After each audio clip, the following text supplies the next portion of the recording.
Welcome, and thank you for listening to the Sales Maven Show. I'm your host, I'm Nikki Rausch. I am here to offer you tips and strategies and techniques to truly master your sales conversations. Okay, when is the last time you found yourself at a networking event or at a business event or a conference and you get the question, so what do you do? And your mind goes completely blank, or you ramble your answer. We are going to talk today about how to be more strategic in those networking conversations so that they lead to more natural client conversations without rambling, without feeling awkward, and without feeling like you're just a robot reading a script, right? The goal isn't to learn how to pitch harder. The goal is to create enough curiosity with the right people so that we can continue the conversation and allow for it to go deeper. Now, sales conversations truly work best when they unfold in steps.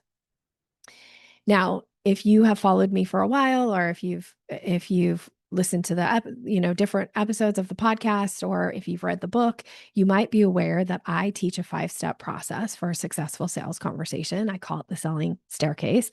And I really love teaching frameworks and step-by-step processes because I find that when there is a process to follow, it allows for you actually to be more natural in your responses and in your conversations and be strategic at the same time. So I want to introduce a concept that I actually use all the time. And this is an NLP concept. It's known as TOTE. So this is a communication model, and TOTE, TOTE, it stands for test, operate, test, exit. And you can apply this to your networking conversations. So I'm going to walk you through how to do this, the structure of TOTE in your networking conversation. And again, the reason I'm giving you this framework is so that you can be more natural in your conversations and that you don't feel like you have to memorize some big, huge like spiel to try to earn clients when you're at networking events, right? So you get to still be you. You get to be natural in your conversations and strategic by having TOTE in your back pocket. Okay, so you get the question, what do you do?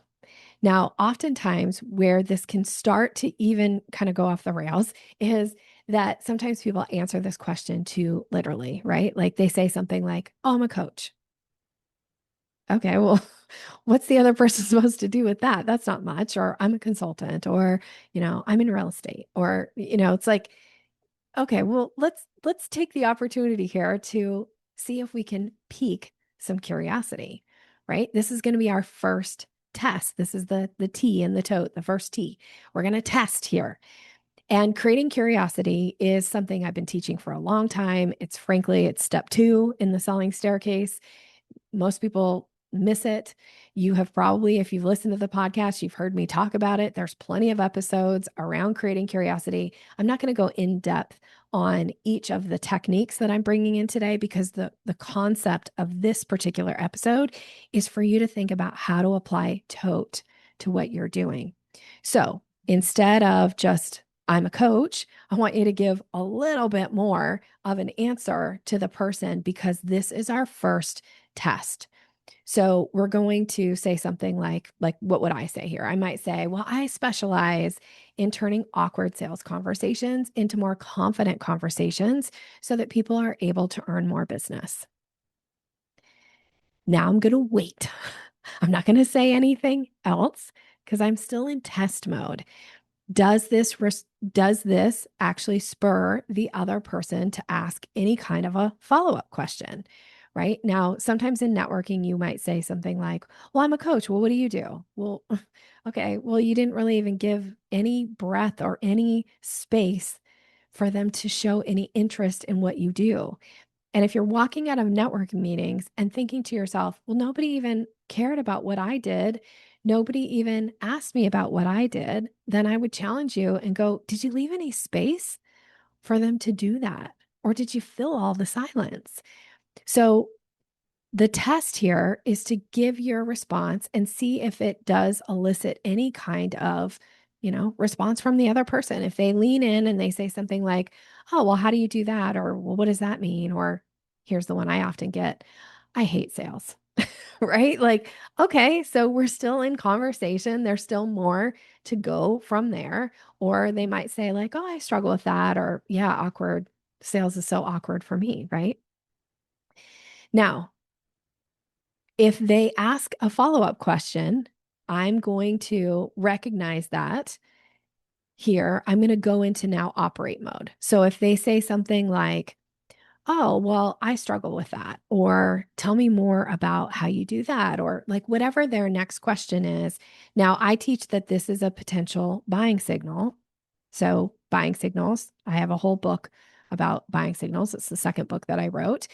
I have episodes about buying signals. I have a PDF that you can download that has all 17 buying signals on it, right? There's lots of ways for you to get information about what the buying signals are. But in this case, buying signals, just to give some context to it, are verbal and nonverbal cues that people give that indicate interest.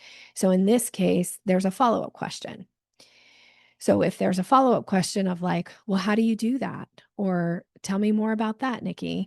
So now I'm going to give an answer. Now I'm in operate mode of the TOTE, right? The TOTE. I'm in operate mode. I'm going to give an answer to the question to see if that spurs additional questions. So if they say, "Oh, I hate sales," or if they say, "Well, how do you do that, Nikki?" I'm going to give an answer that is less than 3 sentences. This is not like, "Oh, now Nikki's on stage and she's giving her keynote presentation. Like, save that for later." This is still a conversation. So that means my answer needs to be somewhat succinct. And so does yours. Your answer realistically should be a sentence or two, 3 at the most. Anything more than 3 to their follow up question, I call that word vomiting. And nobody wants to be word vomited on, especially at networking meetings. So 2 to 3 sentence, 1 to 2 sentence, 3 at the most, response to that. So I might say, "Oh, well, I do that by teaching a 5-step process for a successful sales conversation. I work with clients privately, but I also have a group coaching program where people can get access to my training center." Okay, so now I'm waiting to see, do they have an additional follow-up question here? Do they have something else where they say, so if they just said, "Well, how do you do that?" I'm not taking that as the like, "Oh, well, I have to immediately invite them." I'm going to say my answer and then see what they say next. If they're like, "Well, tell me more about your group program," then I'm going to tell them about the Sales Maven Society, a sentence or two. And then I'm going to follow up with an invitation. So this is still in this operate mode, but the test here is to see when I issue the invitation to their, like, they've shown some interest, I'm going to issue the invitation to whatever the next logical step is. So for you, the logical next step may be to invite them to have a deeper conversation. Maybe it is to schedule a time for you guys to meet outside of the networking meeting. I love those. And maybe it's just a straight up invitation to join your program or whatever it is.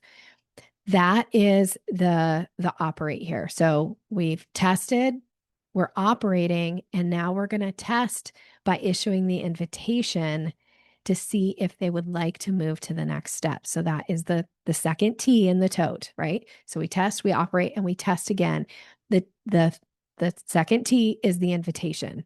So I answer the question, I tell them about the Sales Maven Society, a sentence or two, and I say, "Is that something you might be interested in? Or is that something you'd like more information on?"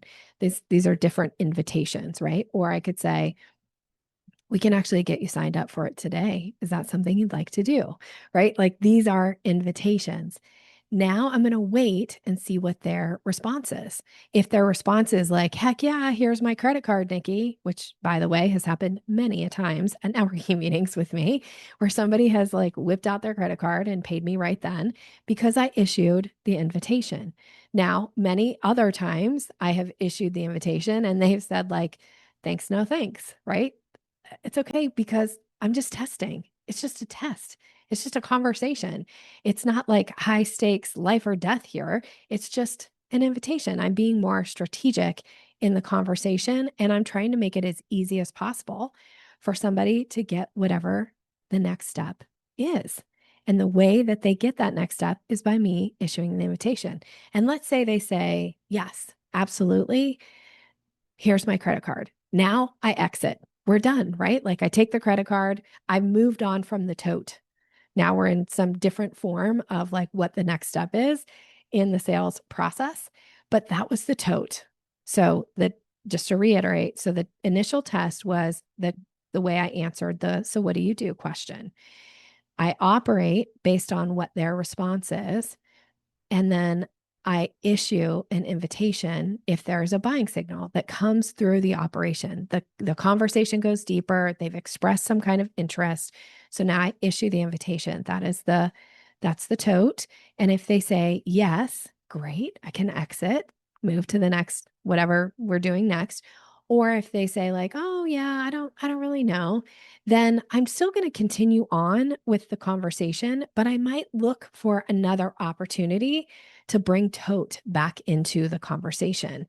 And that's totally fine. I've shared this story. I've probably shared it on the podcast, but maybe it's been a while.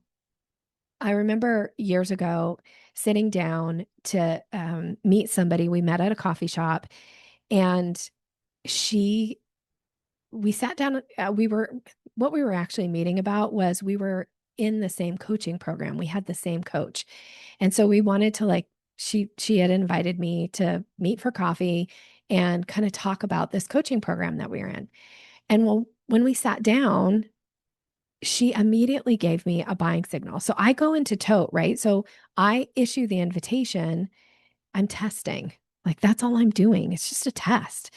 So she doesn't actually say yes to like my invitation. She kind of just moves on in the conversation. So I exit. I move on with the conversation as well.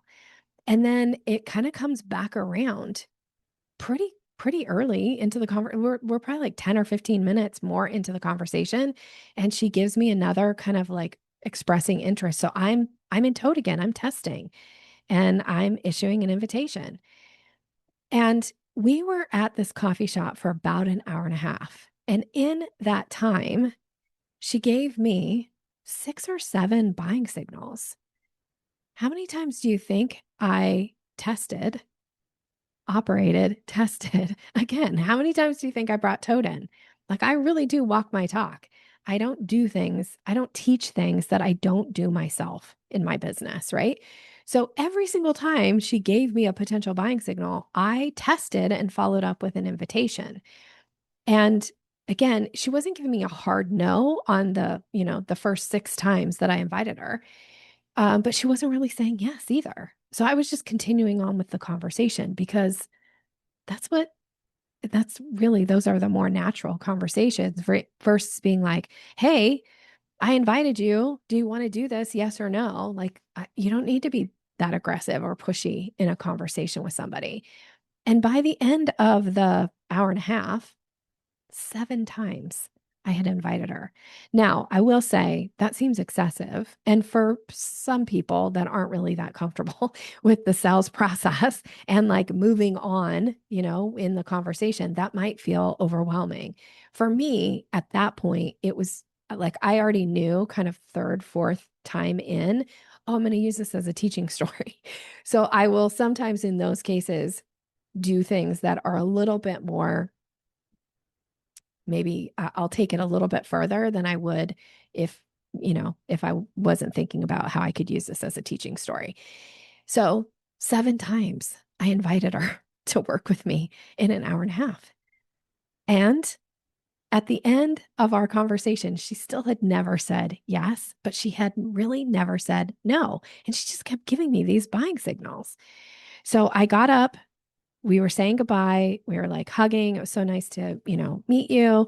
And I said, I do get a sense that there is some things that we could do together. So I'll tell you what, when I get back to my office today, I'm actually just going to send you an invoice for my coaching program. And if you pay it, I know you're in, and I'm so ready to go and work with you now that I know more about you and your business. And if not, that's okay. I'll just be so happy to see you at our next, kind of group coaching thing.